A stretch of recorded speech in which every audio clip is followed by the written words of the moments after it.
Selanjutnya mari kita bernyanyi wajib nasional ya.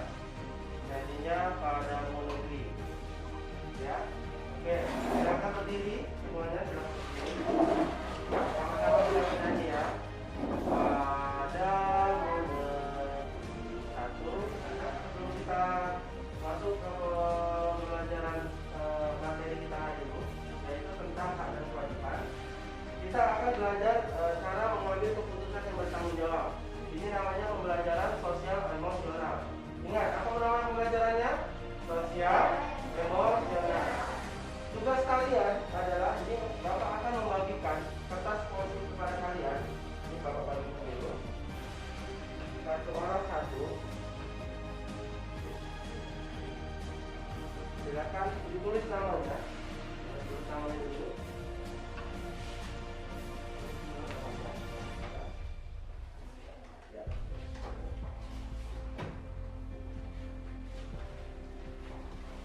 Caranya adalah, ya, dari tulis namanya. Caranya adalah, karena ini adalah pengambilan keputusan yang bertanggung jawab. Ini namanya teknik pembelajaran kompetensi sosial emosional ya. Kita akan menghadapi ujian atau asesmen, ya kan, yang akan Bapak bagikan. Jadi kira-kira keputusan apa yang kalian ambil ketika ini menghadapi ujian?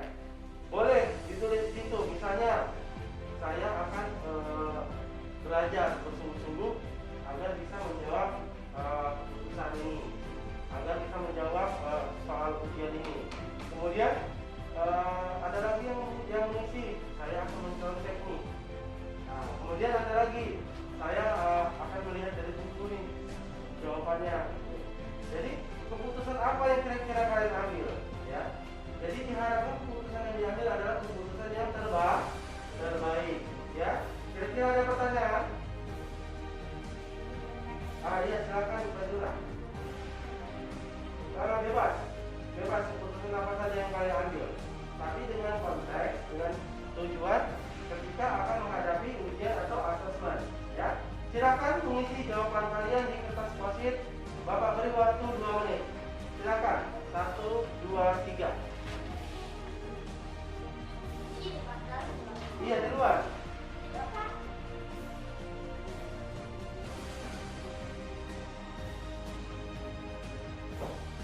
Kira-kira apa keputusan yang akan kalian ambil?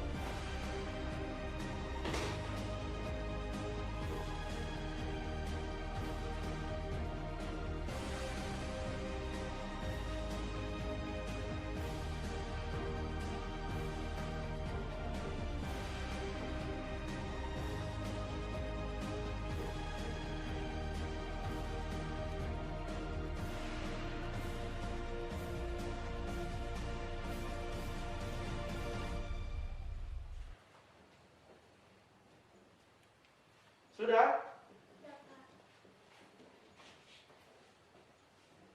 Bebas ya, menjawab apa saja.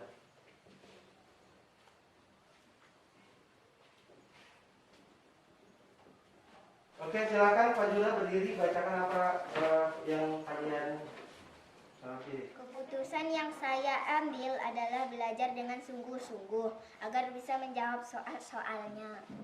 Iya, bagus. Kita kasih aplaus. Tepuk tangan dulu buat teman kita. Selanjutnya, ini apa jawaban yang kamu pilih? Belajar sungguh-sungguh. Belajar sungguh-sungguh. Iya, kasih tepuk tangan. Selanjutnya, Arifin.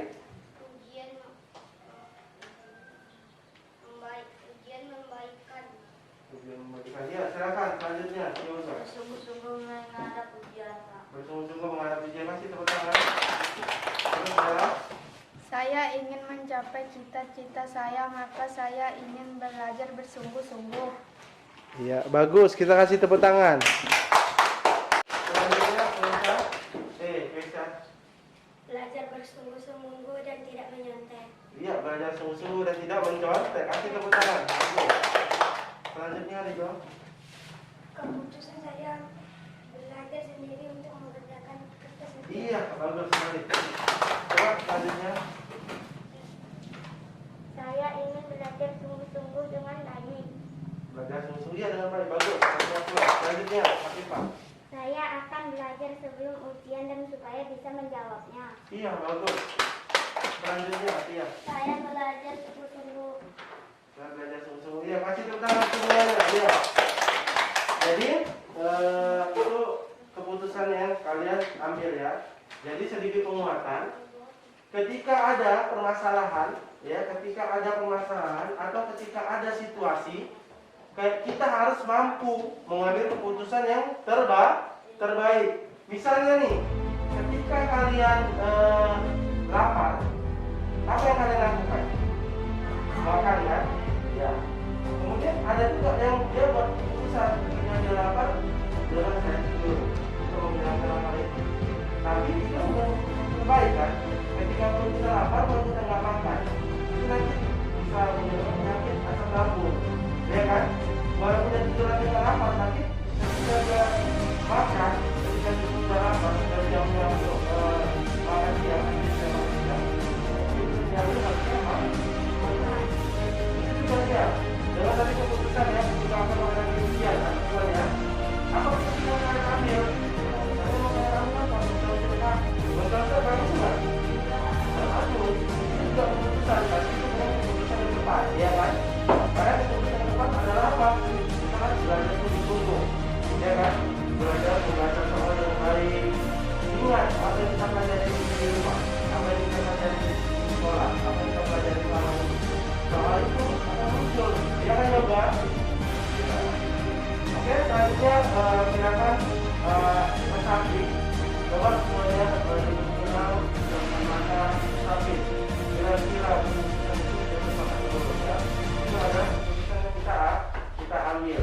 Ketika keputusan kita ambil itu kita harus apa?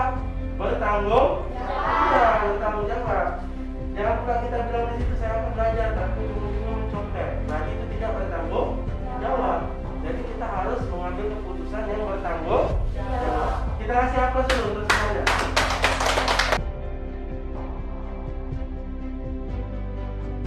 Anak-anak, setelah kita tadi bagaimana cara mengambil keputusan bertanggung jawab dengan pembelajaran sosial emosional ya. Sekarang kita masuk ke materi yang biasa ya. Materi kita hari ini adalah tentang hak dan kewajiban. Jadi sebelum itu Bapak akan membacakan tujuan pembelajaran kita hari ini. Jadi tujuan pembelajaran kita hari ini adalah dengan pembelajaran problem solving, siswa mampu mengidentifikasi interaksi manusia dengan lingkungan dan pengaruhnya secara benar. Nah, yang kedua, tujuan kita itu setelah berdiskusi, siswa itu mampu membuat laporan hasil observasi di lingkungan sekitar dengan interaksi manusia dengan lingkungan secara tepat dan benar. Selanjutnya yang ketiga, dengan model pembelajaran problem solving, siswa mampu menjelaskan makna hak sebagai siswa dengan benar. Selanjutnya, dengan melakukan percobaan, siswa mampu memahami karya seni daerah dengan benar. Itu tujuan pembelajaran kita pada hari ini. Selanjutnya kita akan masuk ke materi hak dan kewajiban.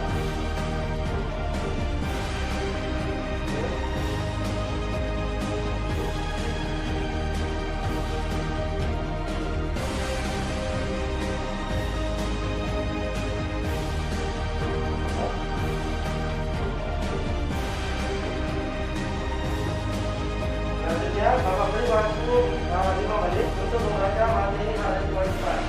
Sekaligus kita semuanya berliterasi. Silakan buka buku semuanya tentang hak dan kewajiban. Bapak beri waktu untuk belajar mandiri selama 5 menit. Baik anak-anak, materi kita hari ini adalah hak dan kewajiban. Sebelum Bapak menjelaskan seperti apa nih contoh-contoh hak dan kewajiban kita. Jadi kalian ada permainan, ini juga bagian dari pembelajaran sosial emosional ya. Kalau tadi kita sudah belajar ya mengambil keputusan yang baik. Yang kedua ini kita juga harus belajar bagaimana mengambil keputusan terbaik juga, tapi dengan komunikasi role playing ya, dengan role playing komunikasi yang aktif. Jadi Bapak minta kita bermainnya berpasangan. Coba cari pasangannya. Ini sudah berpasangan. Ridho boleh pindah ke dekat dia atau dia yang pindah kemari ke tengah. Oke, Ridho pindah kursinya ke sebelah. Kasih dia, ya kalian bersebelah. Saling menghadap-hadapan, tetap jaga jarak, saling berhadapan. Bapak beri waktu setiap orang boleh bercerita tentang apa yang sudah dilakukannya di rumah. Ya, misalnya yang dari sebelah kiri Bapak dulu bercerita selama 5 menit, kemudian sebelah kanan bercerita selama 5 menit. Bergantian. Ya, sekarang Bapak bilang boleh bercerita apa saja yang telah dikerjakan di rumah. Apa yang kalian lakukan di rumah? Misalnya membantu orang tua, ngapain itu terserah. Ya, oke, 1, 2, 3. Ya, boleh yang sebelah kiri dulu. Silakan, Humaira. Nah, cerita dulu.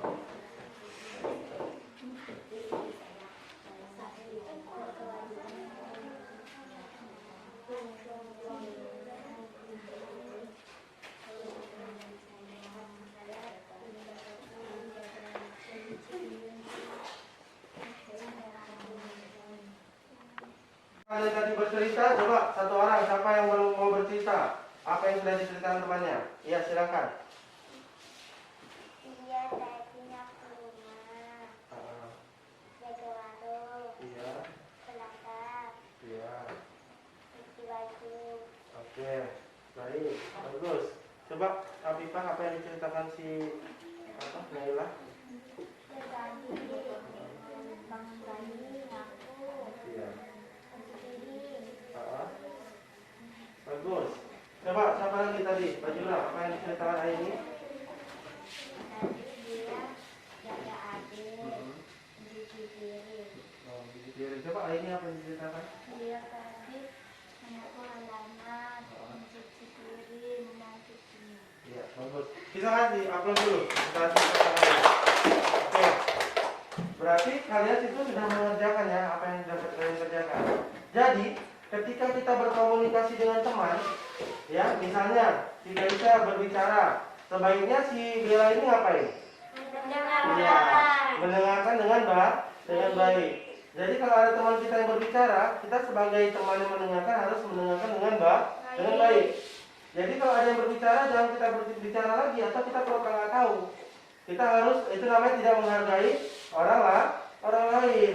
Jadi ketika kita mendengarkan, kita juga bisa memberikan pendapat kira-kira yang mereka lakukan itu udah bagus atau belum? Bagus. Iya, misalnya saya di rumah bantu mama saya mencuci piring, membantu ibu saya menjaga adik. Tanya temannya itu kira-kira keputusannya udah baik apa belum? Oh, sudah baik itu. Nah, itu berarti pendapat teman ya. Jadi gunanya kalian itu untuk bercerita, bertukar pikiran, menganggap bahwasanya kalian memposisikan diri kalian kepada teman kalian. Ya, bagaimana posisi dia sebagai anak? Apakah dia sudah menjelaskan, sudah melakukan kewajiban mereka, kan gitu. Jadi materi kita hari ini adalah hak dan kewajiban, ya kan? Jadi yang kalian lakukan itu, apakah itu sudah termasuk kewajiban di rumah? Sudah, Pak. Iya, sudah. Berarti kalian sudah menerapkan kewajiban di rumah. Arti kewajiban itu adalah segala sesuatu yang harus kita kerjakan. Nah, itu dia. Jadi ketika kalian sudah saling tukar cerita dan kalian juga mengatakan bahwa kalian sudah membantu orang tua, sudah ini, sudah itu, berarti kalian sudah menerapkan atau melakukan kewajiban sebagai anak. Kasih tepuk tangan dulu. Ya. Selanjutnya itu kalau kewajiban. Kalau hak seperti apa ya Pak? Nah, iya, sesuatu yang kita ingin, yang sesuatu yang harusnya kita, yang harus kita peroleh, yang harus kita dapatkan. Kalau kalian sudah melakukan kewajiban kalian menjaga adik, sudah melakukan kewajiban kalian membantu ayah dan ibu di rumah, kalian juga punya hak gitu. Hak sebagai anak kemarin apa Pak Jura? Mendapat uang jajan. Iya, mendapat uang saku juga hak kalian. Mendapat apa lagi? Mendapat pakaian. Mendapat pakaian yang layak, bagus. Apa lagi? Mendapat saya. Iya, mendapatkan kasih sayang. Masih ingat pelajaran, kasih tepuk tangan dulu. Iya, itu namanya ya. Kalau dia kegiatan itu namanya role playing komunikatif. Baik anak-anak, tadi kita masuk di materi hak dan kewajiban ya. Materi dan hak kewajiban itu bagian dari tentang manusia dengan lingkungan alam ya.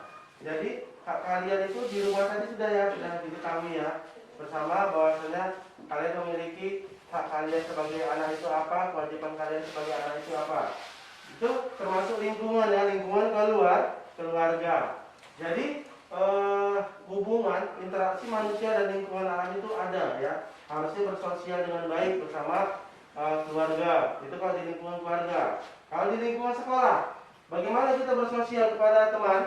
Harus baik. Nah, jadi ketika kita ada hubungan baik dengan teman, berarti kita sudah menjalankan interaksi sosial yang baik. Selanjutnya kita akan masuk ke materi hak-hak anak. Tadi sudah ya, hak anak, apa-apa saja hak-hak anak tadi ya sudah kita ketahui. Kemudian hak-hak kalian di sekolah. Siapa yang bisa menjawab apa hak-hak di sekolah? Hak kalian sebagai anak di sekolah, iya. Naila. Belajar dengan sungguh-sungguh dan mengerjakan PR dari guru. Kasih apa dulu? Kira-kira itu benar nggak? Itu termasuk hak atau kewajiban? Kewajiban. Iya, itu kewajiban. Kira-kira siapa yang bisa ya, silakan. Membuang sampah pada tempatnya. Membuang sampah pada tempatnya. Bagaimana? Itu hak atau kewajiban? Kewajiban. Kewajiban. Coba yang benar. Kira-kira. Coba ya. Mendapat perhatian dari guru. Mendapat perhatian dari guru. Kasih tepuk tangan dulu. Ayo. Selanjutnya apa lagi? Iya, mendapatkan pelajaran itu hak kita sebagai pelajar, sebagai siswa. Datang tepat waktu itu hak atau kewajiban? Kewajiban. Nah, jadi kalau hak itu udah Bapak bilang, hak itu adalah sesuatu yang harus kita peroleh. Kalau yang datang tepat waktu ada sesuatu yang harus kita kerjakan. Kalau sesuatu yang harus kita kerjakan itu namanya kewajiban, ya kan? Iya. Selanjutnya kalian akan Bapak bagi menjadi 4 kelompok, ya. 4 kelompok berdasarkan potensi atau minat atau bakat yang sudah Bapak petakan. Coba tunjuk tangan yang suka musik. Ya, yang suka musik. Kemudian yang suka menulis. Ya, itu menjadi 1 kelompok. Kemudian suka olahraga atau bergerak badannya, ya.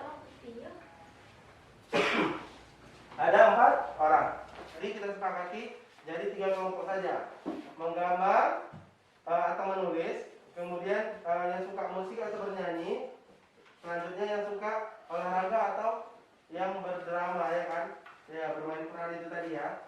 Jadi selanjutnya kita akan belajar lagi nih pembelajaran namanya pembelajaran protokol atau budaya tata tertib. Ini juga cara mengambil keputusan yang baik. Ya, nama tekniknya adalah teknik mindful eating. Coba kalian duduk dengan baik, duduk dengan baik, sudah badannya berdiri duduk posisi dalam keadaan baik. Benar? Itu namanya prakteknya praktek model SSS ya, S-nya 3 kali. Terus kita duduk dengan baik, kemudian selanjutnya kita membuat keputusan. Kira-kira ini setelah kita duduk nih kita buat keputusan. Keputusan itu seperti tadi yang di awal tadi ya. Kita memilih keputusan apa yang mau kita ambil. Jadi tugas kalian ini adalah membuat karya berdasarkan potensi atau bakat atau minat yang kalian miliki. Tadi udah Bapak bagi ya berdasarkan kelompoknya tadi. Kira-kira kalian ini mau buat apa? Duduk yang bagus, coba dipikirkan baik-baik. Kemudian diresapi nih, kira-kira kalian akan mengambil apa? Memilih apa di tugasnya? Selanjutnya baru kalian tentukan. Kalian ambil keputusan yang paling baik. Oke? Ya, cara mengambil keputusannya juga tidak boleh tergesa-gesa. Kita harus santai, dipikirkan secara matang. Misalnya, saya akan membuat ini. Pikirkan, kira-kira kalau buat ini bahannya ada atau enggak ya? Kira-kira lama atau tidak ya? Nah, itu juga harus dipikirkan secara baik ya. Baik, selanjutnya itu tugas dikerjakan berdasarkan kelompok ya, sesuaikan ya. Kalau yang suka bernyanyi atau suka musik, boleh membuat tugasnya adalah memilih lagu wajib nasional. Memilih lagu wajib nasional, misalnya Padamu Negeri. Dicatat liriknya, ya dicatat liriknya, kemudian dinyanyikan bersama. Dikirim nanti videonya, ya, video yang bermain, yang bernyanyi pada negeri. Selanjutnya yang hobinya tadi menulis atau membaca atau menggambar, tugasnya adalah membuat poster. Nanti posternya itu dipoto. Kemudian ketika kerja kelompok itu juga direkam videonya. Ya, bagaimana teman-temannya tadi satu kelompok berdiskusi mengerjakan tugasnya. Misalnya membuat poster dilarang membuang sampah sembarangan. Itu juga poster tentang kewajiban kita di sekolah. Selanjutnya, untuk yang tugas olahraga, nah, yang hobinya olahraga atau hobinya bergerak-gerak, boleh membuat video tentang gerakan senam, boleh. Tentang hak dan kewajiban, kira-kira misalnya ada lagu kita, misalnya hak kita sebagai anak, gerakan seperti apa gitu. Atau kalian boleh juga membuat drama misalnya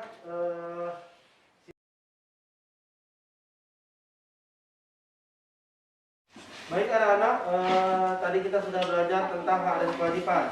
Coba Bapak minta satu orang, siapa yang bisa ke depan? Boleh, Pak Jura, kemari. Ya. Kira-kira, ya coba. Kira-kira apa nih kewajiban kamu di sekolah? Kewajiban saya menyapu. Iya, menyapu kelas lagi. Buang sampah pada tempatnya. Kasih tepuk tangan. Aplaus. Ya, silakan duduk. Selanjutnya siapa yang bisa kewajiban di sekolah? Iya, silakan, Humaira. Apa kira-kira kewajiban kamu di sekolah selain menyapu sama apa tadi Pak Jura? Buang sampah. Membuang sampah. Apa kira-kira? Datang tepat waktu. Iya, bagus, datang tepat waktu. Kasih tepuk tangan sesuai dengan kesepakatan kelas kita yang nomor 1. Datang tepat waktu. Iya, silakan duduk. Ada lagi yang lain? Iya, silakan. Iya, gantian, Ridho. Iya, apa kira-kira? Selalu disiplin. Iya, disiplin. Iya, kasih tepuk tangan dulu. Disiplin, bagus. Iya, silakan. Ridho dulu. Oke ya, dulu ya. Kira-kira apa kewajiban kamu di sekolah? Melaksanakan pikir kelas. Melaksanakan pikir kelas itu juga kewajiban. Iya, kasih tepuk tangan. Selanjutnya, Bella. Saya Pak. Ya, Bella. Sudah dibacakan? Apa kira-kira? Coba Afifa. Boleh di situ juga boleh. Di situ. Menghargai pendapat teman. Iya, menghargai pendapat teman. Iya, kasih tepuk tangan untuk kita juga ya. Jadi, selain ada hak kita sebagai siswa, kita juga memiliki kewajiban sebagai siswa di sekolah. Kalau tadi hak kita yang pertama mendapat perhatian dari guru, mendapat pengajaran, pendidikan dari guru, kita juga mempunyai kewajiban mengerjakan PR, datang tepat waktu, memakai apa nih? Memakai masker juga, ya seragam. Kalau dia di luar masa pandemi seperti ini, ya kan? Nah, baik anak-anak, kita sampai di kegiatan yang terakhir adalah kegiatan refleksi. Kegiatan refleksi ini adalah kegiatan bagaimana kita merefleksikan pembelajaran kita hari ini. Menurut kalian, kira-kira menyenangkan nggak pembelajaran hari ini? Menyenangkan. Kalau gitu kita kasih aplaus untuk hari ini. Ya. Kira-kira nih, dari pembelajaran mengambil keputusan tadi, kalian dapat nggak nih? Bagaimana cara mengambil keputusan yang terbaik? Apa yang kalian dapat? Caranya tadi ya bagaimana aja? Siapa yang bisa? Yang pertama dipikirkan, ya kan? Kalau mengambil keputusan itu gimana? Harus terburu-buru atau tidak? Tidak, harus tenang. Kalau yang pertama tadi, ketika kita mengambil keputusan, kan kita tulis tadi kan, ya kan? Yang situasi menantang. Nah, itu juga cara mengambil keputusan terbaik. Ketika kita ingin mengambil keputusan terbaik, kita harus memikir dulu nih. Kira-kira manfaatnya yang mana? Yang mana yang memiliki manfaat, yang mana yang tidak memiliki manfaat. Itu juga harus kita pikirkan. Jadi yang kedua tadi ada role playing, komunikatif, ya kan? Itu juga bagaimana cara mengambil keputusan dengan cara memposisikan kita sebagai teman kita. Kan kita tadi sudah bercerita nih, kita mendengarkan cerita teman juga menceritakan, kita mendengarkan apa yang dia ceritakan. Ketika dia mengambil keputusan itu, coba kita posisikan, kita jadi dia. Bisa nggak kita melakukan hal itu, gitu loh. Jadi ketika kita memposisikan kita jadi teman kita, bagaimana harusnya keputusan yang baik yang bisa kita ambil, ya kan? Sebagai contoh, misalnya Bella ini orang tuanya dua-dua sudah kerja, misalnya bapaknya kerja ngarit, ya kan? Ibunya ada kerja jualan, ya kan? Itu jualan. Jadi di rumahnya kosong. Jadi keputusan apa yang bisa diambil si Bella? Jadi Bella sudah cerita sama si Humaira. Aku di rumah tadi sudah mencuci pakaian, sudah mencuci piring, sudah menyapu. Kira-kira betul nggak tuh ya yang kau ambil keputusan itu ketika orang tua aku tidak ada di rumah? Baru si Humaira memposisikan dirinya sebagai Bella. Kalau dia jadi Bella, itu hal apa yang bisa diambilnya gitu? Kira-kira hal apa yang bisa diambilnya? Jadi kalau aku jadi Bella, pastilah nih ketika orang tua aku pergi, udah aku bersihkan rumah, aku rapikan. Jadi ketika mereka pulang, rumah itu sudah bersih. Iya kan? Piring-piring sudah dicuci karena aku anak perempuan satu-satunya di rumah, atau aku anak satu-satunya di rumah. Jadi bantulah orang tuaku. Hasil mereka sudah bekerja untuk menafkahiku. Jadi aku harus membantu karena itu juga bagian dari kewajibanku di rumah. Iya kan? Itu adalah salah satu cara mengambil keputusan. Dan yang terakhir tadi, ya mengambil keputusan terakhir tadi, kita harus duduk dulu santai, kita pikirkan dulu kira-kira ini keputusannya bagus atau tidak.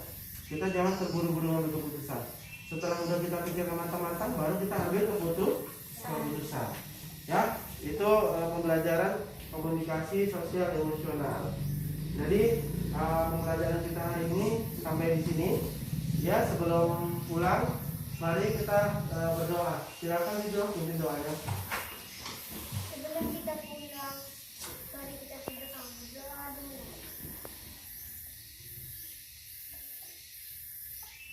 Doa selesai. Baik, jangan lupa tugasnya dikumpul minggu depan ya. Terima kasih, selamat siang. Assalamualaikum warahmatullahi wabarakatuh.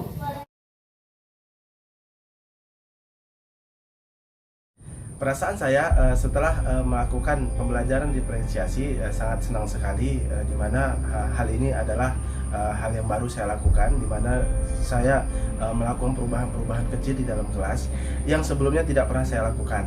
Di dalam pembelajaran diferensiasi ini saya menerapkan produk yang berbeda kepada peserta didik. Jadi peserta didik ini dapat memilih beberapa produk yang mereka buat berdasarkan dengan minat mereka. Misalnya ada beberapa kelompok yang akan membuat berbagai jenis nyanyian, kemudian ada yang membuat beberapa jenis brosur dalam bentuk tulisan, kemudian ada dalam bentuk seperti drama. Jadi ini juga membantu peserta didik untuk lebih bersemangat lagi ketika mereka akan mengerjakan tugas sesuai dengan minat dan bakat mereka.